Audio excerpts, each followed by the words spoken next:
Today I'm going to try to answer a question which I'm sure nobody has really ever asked, and that is, can you use your iPhone to shoot wildlife photography? So this is the iPhone 15 Pro Max, and it's the 256 GB version. And yeah, I'm going to Nairobi National Park, and let's see if we can get any good shots of animals today. The time currently is 10:57, so that's already a bit late, because usually when it comes to wildlife, you're better off trying to do it like very early in the morning or late in the evening, because during the day when the sun is already out, sometimes it's too hot, so the animals try to just go and hide like in the bushes. So yeah, I will try to do a drive. So I plan to do a drive for like around 3 hours. So hopefully within those 3 hours we'll get some good shots, and I'll also try to take some videos using the phone. Yeah, and now let's start with the maybe 30-40 minutes drive to the Nairobi National Park. I'm hoping right now there isn't much traffic, because sometimes Nairobi traffic is very unpredictable.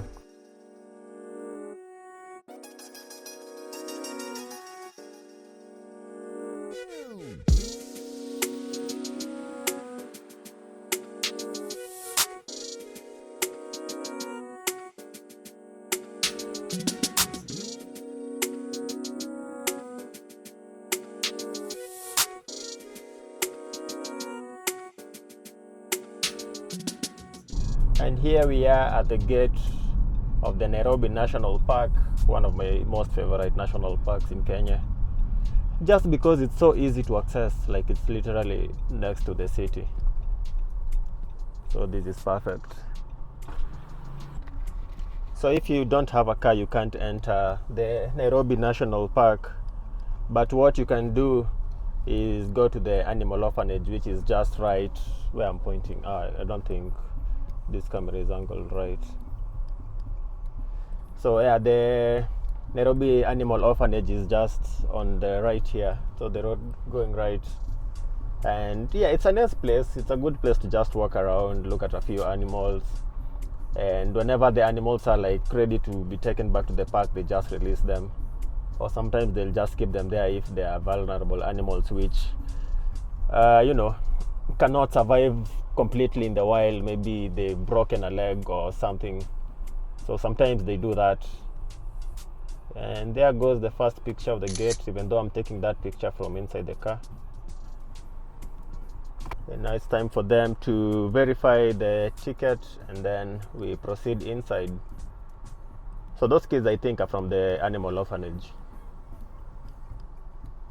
Kenya decided to digitize all the national parks, so nowadays there's no entry, like you can't pay cash at any of the national parks, and you basically have to pay for it before you even come to the gate. Otherwise you'll just end up wasting a lot of time here, because you have to do it all online. Aiko sawa. Haya, asante. So naweza pita tu? Okay, thank you.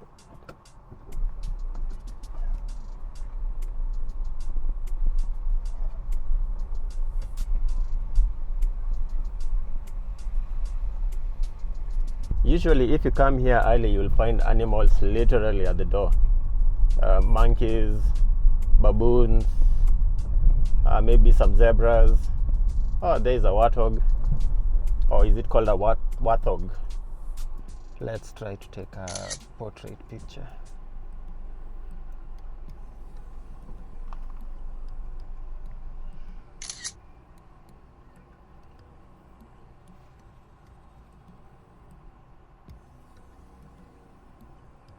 I mean, that was what, 50 meters away from the main gate, and we've already spotted 2 warthogs.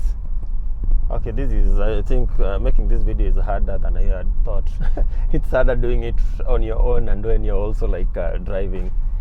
So I've switched off the AC, and I think I do like these cars with start and stop, because when they stop, the engine is dead quiet, or well, it's literally off. So it means the animals don't get startled and start moving quickly. So that's a good advantage, and that's why I think there's some companies which are trying to think of converting their tour vans into electric cars, because it means they are dead silent and you can literally creep close to animals even though, well, the limit is 20 meters, you should not be closer than 20 meters to a wild animal. Well, unless it walks right next to you. In that case, you're lucky. So yeah, let's proceed with this beautiful drive. I mean, look at that. It looks like a completely different environment compared to the busy city, which is just, without traffic, 15 minutes away from here. And now let's go further inside the national park.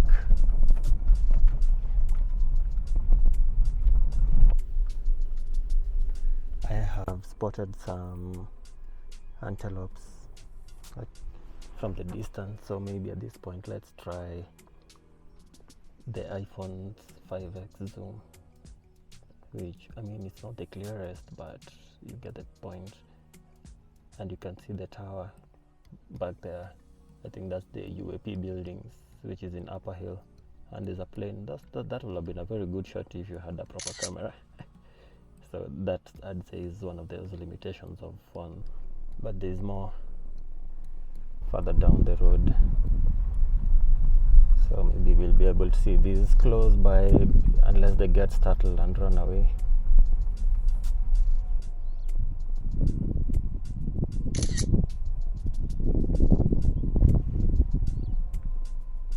I'm again using the portrait mode to try and take the pictures, because I think it produces the best blur if you're further away compared to using the normal photo mode. Can we get more closer before they run away? They probably will.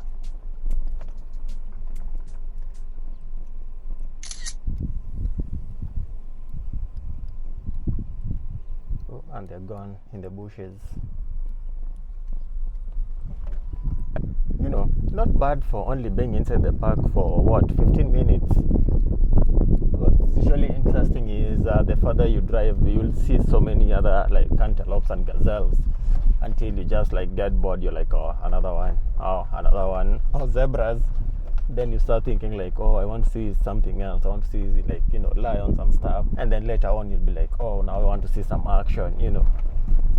But maybe it's too late to see any action. The road is quite bumpy, but since it has rained a lot over the last few weeks, it means there's no dust, so that's good. And also the bushes have really overgrown, so that might also mean spotting animals is going to be maybe slightly harder. But yeah, we'll see what our luck gives us. Straight ahead there's some guinea fowls. Now the only problem with that is I doubt I can get a picture of them, because the moment I get close they will just run away. They're crossing the road. That might be a good picture. Let me try it. Okay, let me try to get a picture of the guinea fowls. Then let's talk about the camera, or rather the settings that I'm using.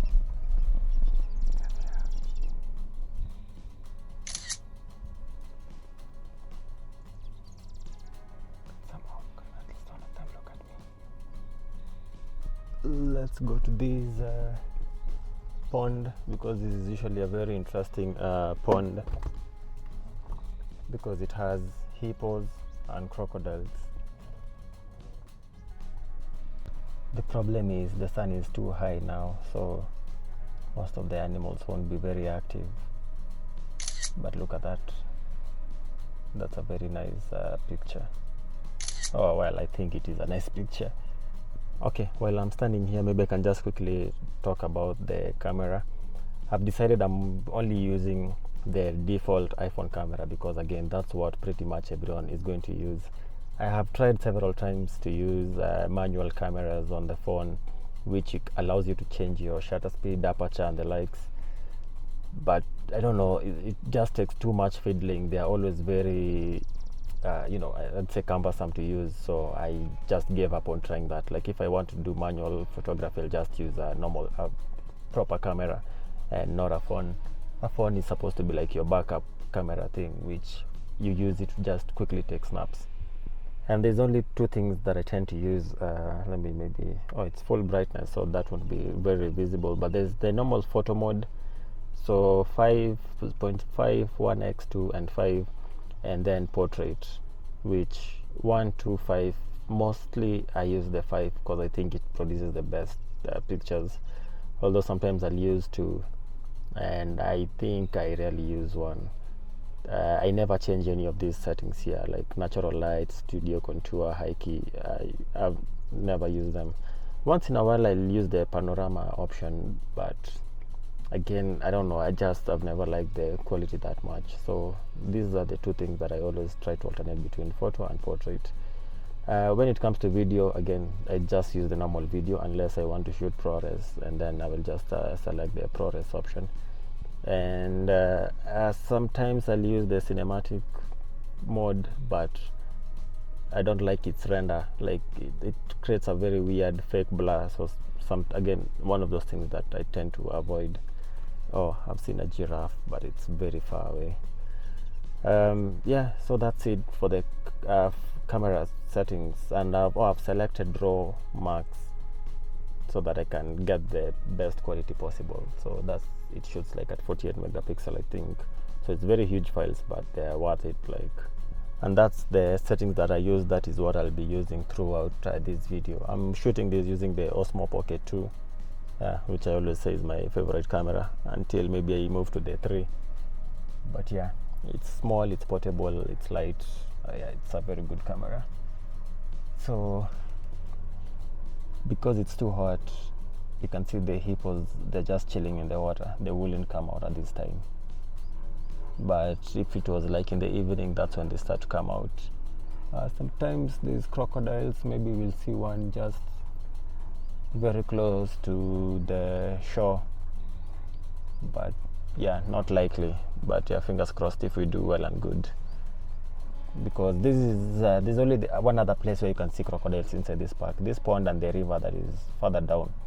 I'll put the names of those places. It's been so long since I came to parks that I've even forgotten the names, I think even of animals, because I keep thinking that's a Thompson gazelle, but I know it's not. So yeah, I'll try maybe even to avoid saying the names of the animals, because yeah, I'm completely rusty right now.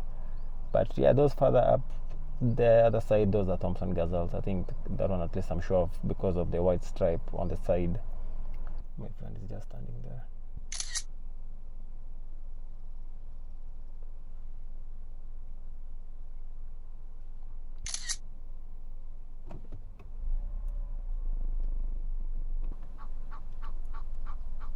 And those are some Egyptian geese.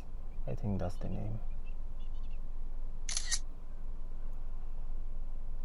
They're just like having a snooze, and further away you can see the hippo swimming. So usually when you come here, you might be tempted to leave the car and try to walk, but then you'll see maybe there's a crocodile right there, just lying down there. And because of their skin color, it's very hard sometimes to spot them. Like, they have very good camouflage. So again, that's why they always tell people, don't leave the car. If you do, that's your own fault. Oh, look at those ones up the tree. I've never seen that before.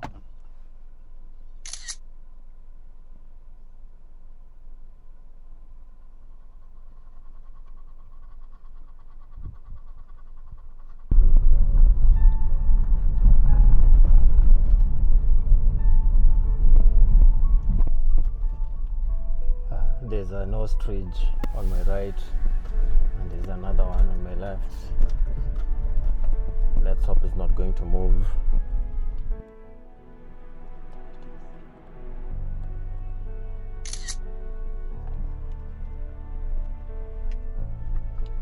I'll try to get a bit closer.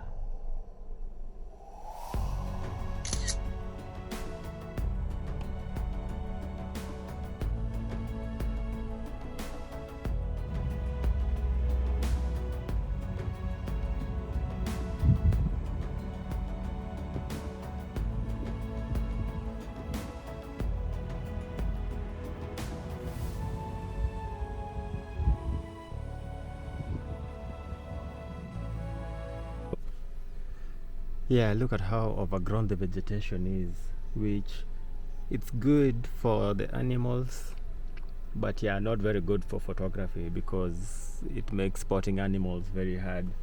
But then also look at the road.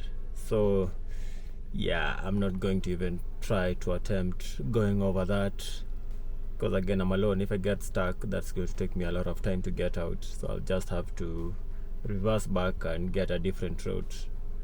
If I had a bigger car, I wouldn't have mind going across that, but for now, yeah, I'll just need to go back. This is why I love Nairobi National Park. You can come to this park with any type of car, as long as your car has reasonably good suspensions and ground clearance, then you can come to this park and drive. And most of the roads are well maintained. And that view right there is why this park is called the only park next to a city, because you can see the entire, oh, that was bumpy, you can see the entire Nairobi city from inside this park. That's huge poop, so definitely buffalo. Oh, it smells, so it has a very strong smell. Yeah, I haven't seen any of the buffaloes yet. I wonder where they are hiding.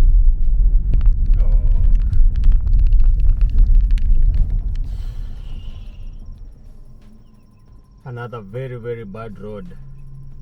Yeah, seems like I'm not having the best of luck with the roads today, and obviously it's because of all the rains.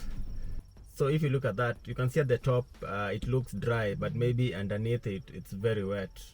Yeah, that's what she said. But yeah, I mean, that would be, I think, dangerous, considering I also don't have like mud tires. I only have normal road tires. And then further ahead is the puddle of water, so I'm not going to attempt to cross that. I'll just have to go back round and do like a very long drive to the other side. Yeah, unless you have a car like that, it's not worth the risk. Cars like that can do these kind of things, you know, any day, all day. I mean, look at how easy that is for him. Yep, another dead end. So that is like the third or maybe fourth time I've reached a point where I don't think I can be able to proceed. Like, I mean, look at that road. And again, now I have to turn around and go back. Now I'm starting to even get fed up by all this. I haven't spotted anything for the last maybe 30 minutes or so. But there's also another lady that has told me if I go to 28B, I might find a lioness just chilling on a tree. So yeah, I think that's what I'll try and do. We'll go all the way to that 28B, then maybe go to the viewing spot and just like relax there for a bit while I check the map again to see which other route I can use, hopefully with less issues, or rather with better roads, so that I don't have to keep circling around the same areas.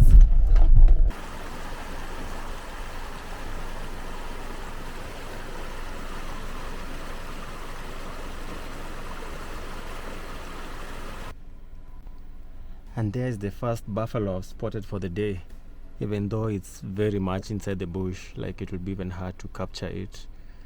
And there's a giraffe which is very far away. I don't think there's a road to that section, so hopefully we'll see others. There's 2 more lying down, so there's 3 buffaloes in that area, or maybe more, because again the vegetation is so high, so I can't even see them.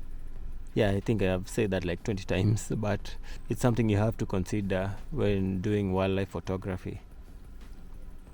Considering, you can imagine how big buffaloes are, and those two lying down, you can't even see them. One has just gotten up.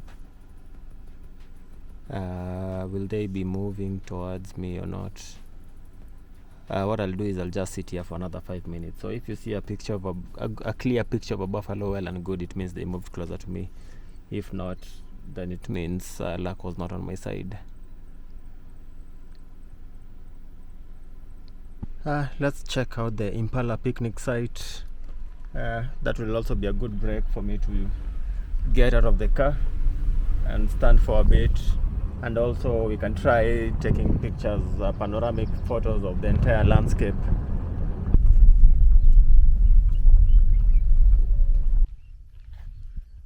And that's the car that I'm using. So yeah, it's a 4x4 car, but still that is not enough ground clearance to risk with the paddles,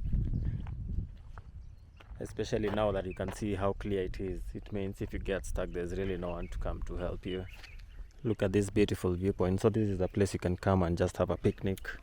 I mean, there's times when people just come to this park to come here and just relax with like a group of friends and do nothing, basically be lazy. And once in a while, if you're lucky, there is animals which will come right to this spot. And you can see from here the sweeping landscape of the entire national park, surrounded with all the different estates of where people live. And because people live very close by to the park, of late there's been a lot of human-wildlife conflict. So there's been videos that are circulating around of like lions going to people's homes and taking dogs, or people's kitchens being invaded by monkeys and baboons. So it's crazy. Maybe they'll need to do more fencing. And I can spot a buffalo from here. Time to test the iPhone's zoom. If I zoom further, you can see the buffalo. Quite nice. So that is the maximum zoom point. Is there anything else you can see? Not really. Is that a buffalo or a rhino? I suspect that's a rhino, but I'm surprised it's alone. They usually do. And now let me try a panorama of the entire landscape, even though there's some branches at the front, but let me see what I can get from here.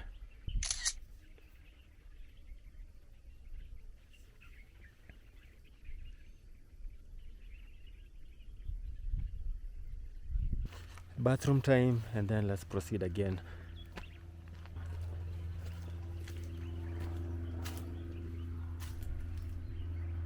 I was lucky. When I was just about to leave, 2 cars have showed up, so that was good that I got the space to myself.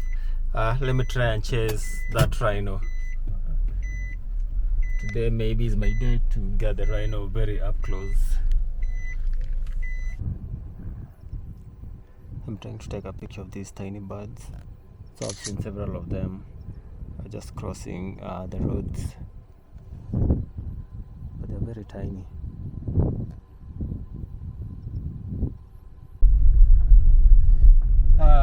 Yeah, it seems like today is a disappointing day, and I have lost the rhino. I've circled around and I can't see where it is. So I don't know if it has gone into some thick bushes somewhere, but it seems like I have no luck today. I haven't even spotted like giraffes the way usually I spot like, I don't know, 10 or 20 giraffes inside here, but today I haven't seen any. But I think also the problem is because so many of the roads are cut out, which with this car that I'm using I really can't risk crossing over. So I'm limited with the space where I can circle around.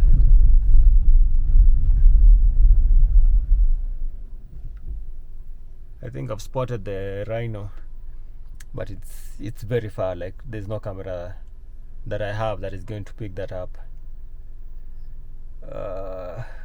If I had maybe another 2 hours to do the drive, I'm sure I will have gone round and then waited, because I already know it's moving towards that direction. So, and there's a road on that other side, so I'm sure maybe in another 1 hour it's going to cross over to that other side. But yeah, that will take at least an hour. And I guess that's the thing about wildlife photography. You need a lot of patience. Otherwise, unless if you want like to just come in quickly and spot whatever animals you want to spot, I guess you'll have to pay like the guards, because with them maybe they'll talk with other people and then they'll have the knowledge of where what animal is where at what point, and then from there you can kind of predict where it's going to move. but I didn't do any of that. So what I usually do is just ask around, like I ask other drivers who are passing by and ask them, like, have you spotted anything this side or where I'm towards the direction I'm going, and I'll also tell them if I've spotted anything, and from that at least you can gauge where most things are. But yeah, the park is also quite empty today. I mean, it's a Tuesday. Wait, what day is it today? It's a Wednesday. So it's quite empty. Not so many cars are moving around. So yeah, I'd say bad luck, I guess. But I mean, at the end of the day, I've still really enjoyed the drive. I do love driving inside the national park. But I'm sad. Like, I can see the two rhinos. It's actually two of them. But maybe let me just try the iPhone. Maybe the zoom is going to try and capture, like, even if just like a silhouette of them. But I doubt it. So let's try that and see what to do next. Like I said, that zoom on the iPhone, or I'd imagine even on the Samsung Galaxy, that will be a very good companion for when you're doing something like this, because it acts like a binoculars instead of carrying a binoculars. If you have one, fine, you can use the binoculars. But if you don't have one, yeah, these phones are very good at the zoom. The quality is terrible, obviously, but it gives you just an idea of what you're looking at. Time for a quick snack break as I contemplate my next strategy, whether to chase the rhinos or turn around back and see if I can find some giraffes way back there. I'd say growing up is resisting the urge to chew on this paper. I've just seen a serval cat. Do you know, I was driving, then I thought I saw something, and I was like, nah, let me reverse.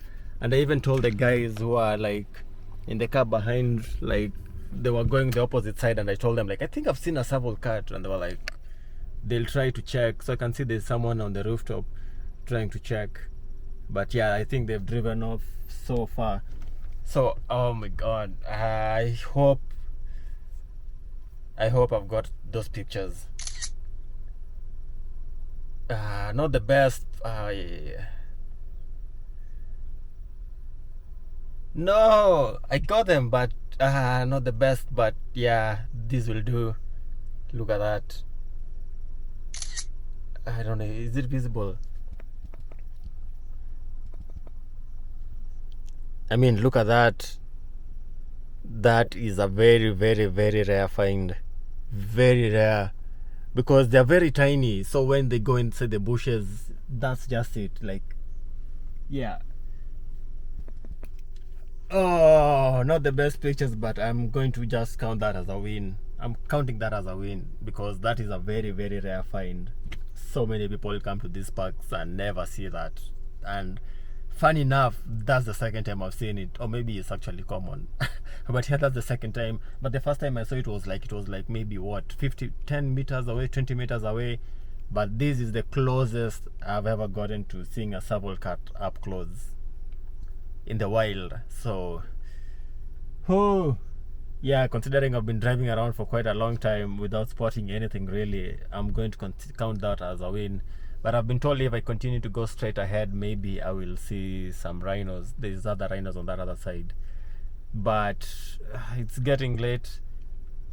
By now I should have left the park, but yeah, I'll just drive down another 30 minutes. I'll give myself another 45 minutes. If I don't see anything else in that 45 minutes, I think I'll just give up for now and do this another time. I've driven around, had issues with different roads being not accessible. Therefore, I haven't really spotted as many animals as I thought I would be able to. Plus, it's also still a bit hot.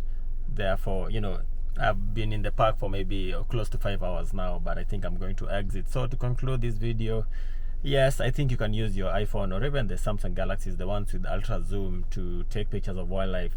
But still, there's just that quality that is still missing, which, I mean, compared to even like a cheap DSLR camera, there's just that extra quality which you sometimes just crave. That's what you really need. And therefore, as much as the phone cameras are still getting very good, I think they make for very good backup cameras when you know, there's an animal that's just crossing, for example, when the serval cat was crossing. you know there's no time to react. Basically you need to just double click your phone, take the picture. Sometimes with cameras you have to fiddle with settings, especially if you had left it to manual, maybe try to move the zoom ring and all that, which can end up making you miss the shot. While using your phone, you can very quickly get that shot, even if it's not perfect.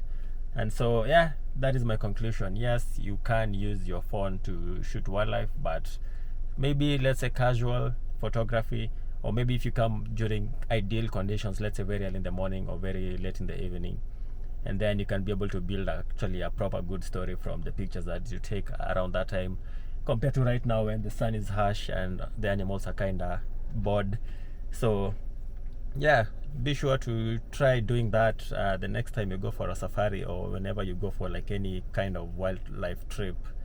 Until then, see ya as I try to figure out how to leave the park, considering that now I'm lost, because yeah, I've forgotten which route I used, and the two routes I've tried to use, all of them are covered with water and I don't want to risk it. So yeah, wish me luck. See ya.